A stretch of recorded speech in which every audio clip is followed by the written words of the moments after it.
Hi, I'm Harper with Life with Leverage, and we coach you on the infinite banking concept and how you can become your own banker. When a bank lends money, where do they get that money from? That's right, you.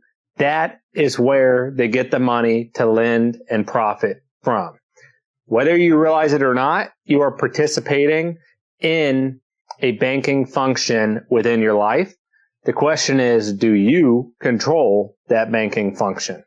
There are going to be 5 reasons we're going to dive into today to become your own banker. And reason number 1 is that you finance everything that you buy. Nelson Nash, in his book, Becoming Your Own Banker, says this multiple times over and over because he wants to drive this point home, that whether you pay cash or you borrow from a third party, you are financing that. You either are paying interest to a third party if you borrow, or you're giving up the opportunity to earn interest and profit elsewhere if you pay cash. Now, what if you can live your life with leverage and borrow against, in a preferential way, control the banking function on your own? Well, guess what? You can. Point number 2. It is the ideal savings vehicle.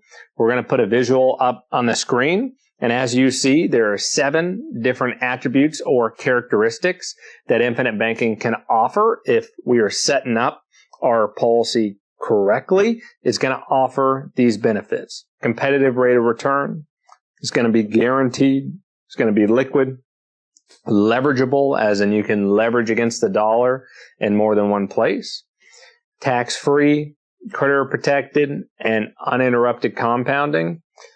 You tell me, is there any other vehicles that are going to check all these boxes that is also the ideal savings vehicle that provides you peace of mind that you're going to be able to go access?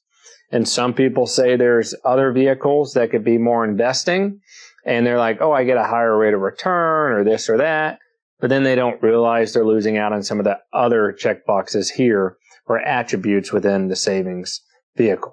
I did a more extended video. If you want to watch that, it'll be in the description. It's called the Ideal Savings Vehicle or Ideal Savings Vehicle Characteristics. I'll link it down below. Now, let's go on to point number 3. The potential to have tax-free growth, tax-free loans, and tax-free inheritance for the future generations. Now, I'm not aware of any other vehicle that can offer all these tax preferential advantages, but this strategy can. Cash value growth, tax deferred. Policy loans, when you're accessing the cash, are tax-free. And when you pass it on, the death benefit will go income tax-free to the next generation. And if structured properly later on, you can actually get it out of your estate to avoid any estate taxes. That would be more of an advanced planning, estate planning call, so I'm not going to dive into that. Point number 4, instant liquidity. What do I mean by that? When you have cash, can you go get it within a couple of days? Can you just grab it and use it? Is it really your money that you could spend or you can invest? If you have cash that's tied up in a stock, the stock goes down, is that really savings? Can you actually go get the liquidity you thought you otherwise could?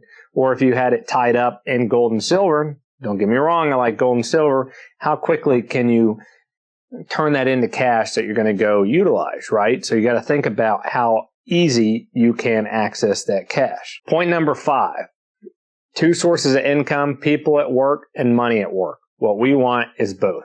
We're going to go to work, we're going to earn an income, but that's not going to build wealth.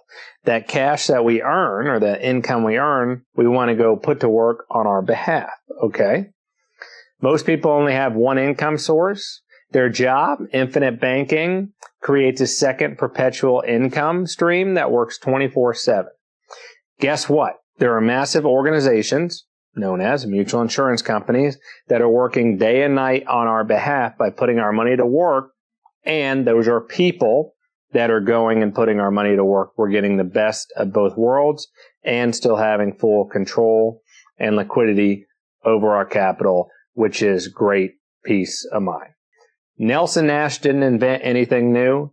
He just showed us how to use something that's been around for 200 years in a completely different way. The question is, are you ready to become your own banker?